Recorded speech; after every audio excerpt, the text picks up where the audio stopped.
what we're going to talk about today is sewing up some of the holes that taxidermists and hunters make for themselves over a period of time. But usually when a skin comes into the taxidermist, obviously taxidermist doesn't do this. And what this is here is a split brisket up into the throat area. The armpits have actually been cut away from here. So we may have to end up modifying the form or doing a whole bunch of other little detailed work and modifications that we normally wouldn't have to do. But as we can see, now this cape's already been tanned, but look at the sewing we're going to have to do. We have to sew it straight up the brisket into the throat area, a hole here, and oh, there's some other little things we got to do. There's another one, typical bullet hole, and let's get started.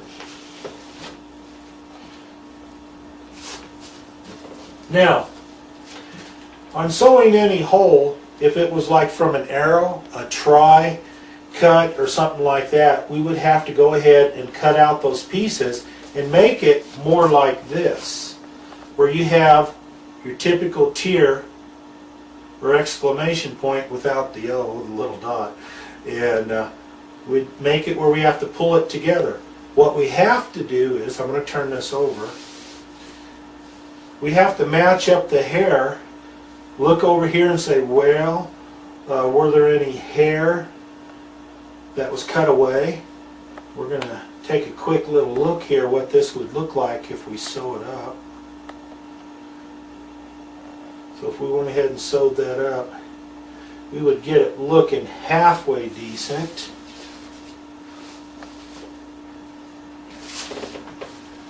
I don't know if you can see this too clear.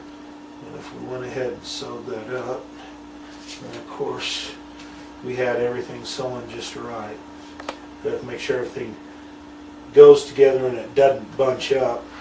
Comb that down. I think that's going to look okay. Alright. And of course in the front we have little recourse for that other than just sewing that straight and doing that. So what we'll do here is get the whole thing kind of positioned properly. Try to get the best video we can. Now, you can use monofilament line, fishing line to sew up holes. It's hard to see, it works very well, but it cuts through the skin very easily. What I like to use is artificial sinew. It's flat, it's waxed, it's super strong, you're not going to break this, and very seldom ever, even though you cinch it up tight, very seldom ever do you pull this through the skin unless the skin itself has been shaved way too thin. So let's get started. And again, this is what I like to use. There are other people, they like to use different things for them. Go ahead and use what works best for you. Now again, I'm going to be sewing this here in a little bit of an awkward manner, just simply because I want to show you, the viewer, what to do. Because I'm left-handed, or even if you're right-handed, what I do on these two edges, I go through one edge. I want to make sure I don't pop up the hair through the hole. Some hair is going to come up, it's not too bad. So what I do here, get through there. Now I use a big needle. A lot of people say, oh my goodness, look at the size of that needle. Well, tell you what, I can grip with this.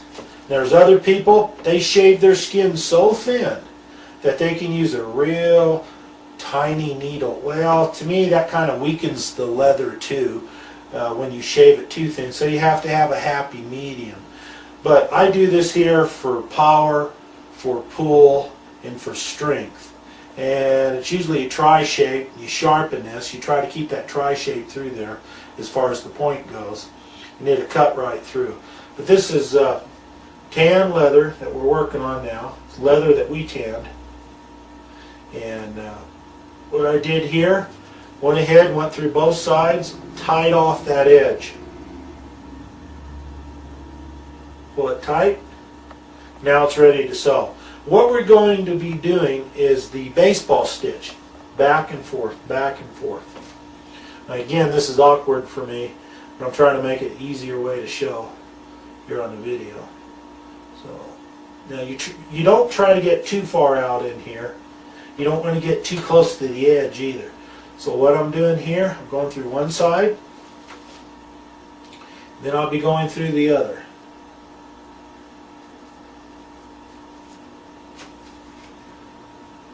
See how that's starting to go?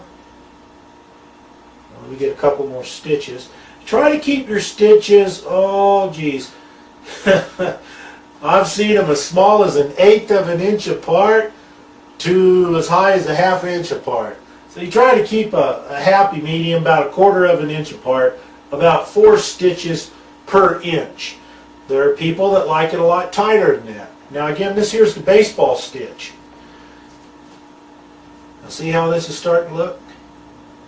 And then as we pull that, see how that's pulling together? And we'll pull it up a little bit tighter. Take a quick little look. I think it's going to come out very well. So let's just keep going, sew this up. Now on this long one, where it cuts up the brisket here, well, we can just go ahead and sew that straight. That's not going to be much of a problem. You just use the same stitch. So what we're going to do is just sew up this one little hole so we can show you. But see how that's looking right there? Make sure it lies flat. Now I'm going to go over to the other side so I can start sewing up a little bit quicker.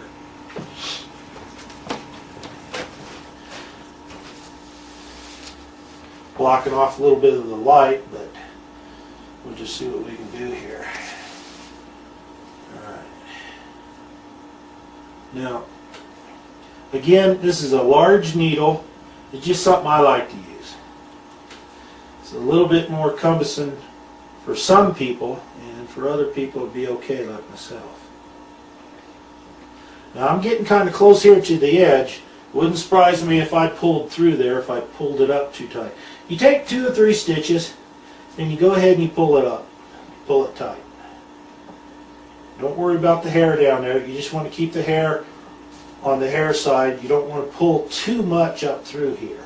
Actually, you don't want to pull any.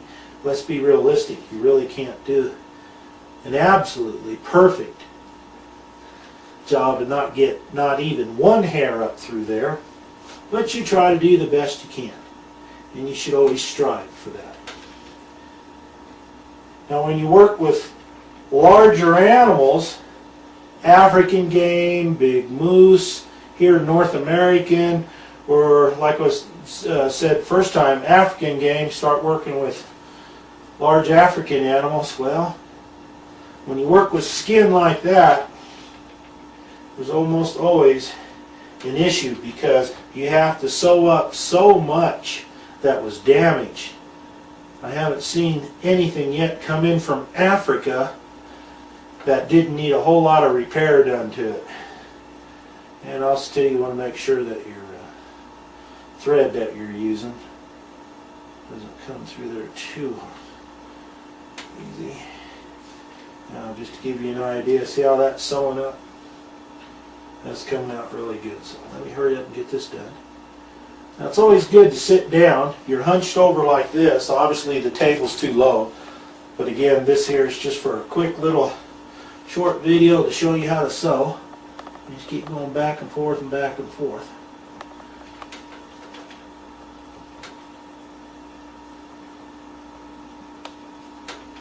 My hand's in the way, I know, half the time. See that? That's turning out real good. These little hairs through here, not a problem. If you had a whole bunch of hair through there like that, it'd be a problem. So you just got to go ahead and keep going using the baseball stitch. And basically, the baseball stitch is just about the only stitch that's used in the taxidermy world. Now, there are other stitches that are used for specific purposes. But right now we're just concerned with the baseball stitch, the back and forth.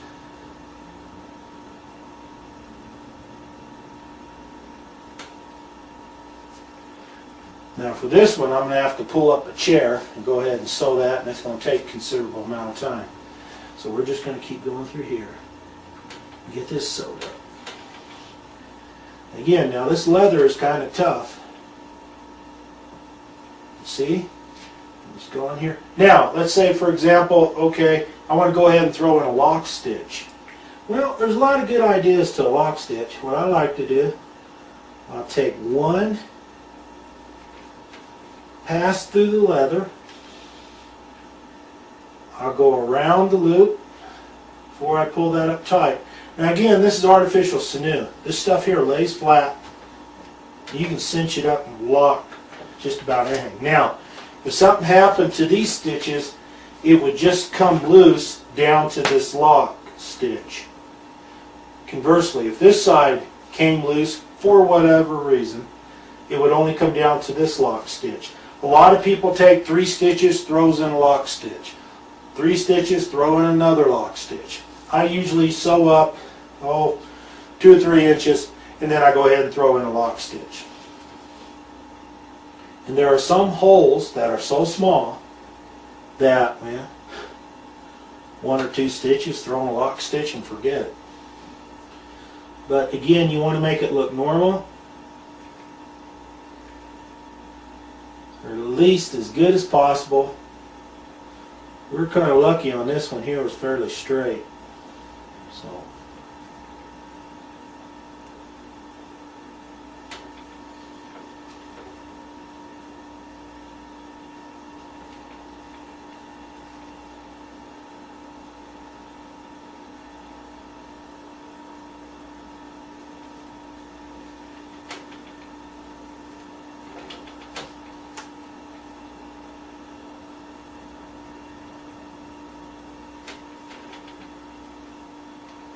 again, you can use smaller needles, smaller thread, if you want.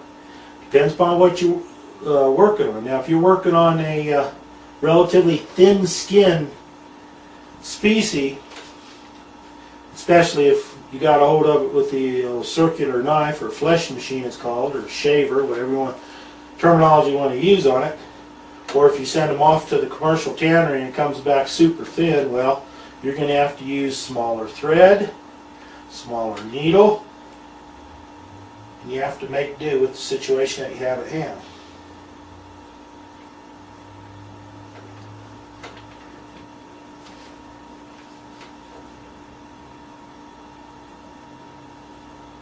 I'm going to have to go through this whole skin and sew. Pull that skin over there.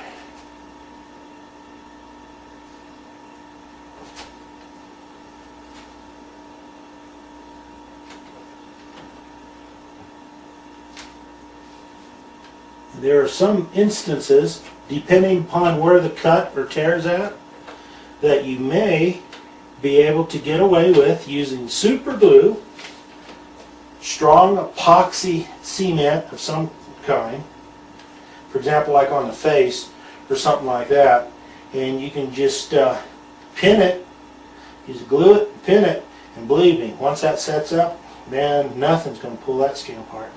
But anything that can be sewn should be sewn, because that gives the ultimate strength, reliability, and dare I say peace of mind when you do something.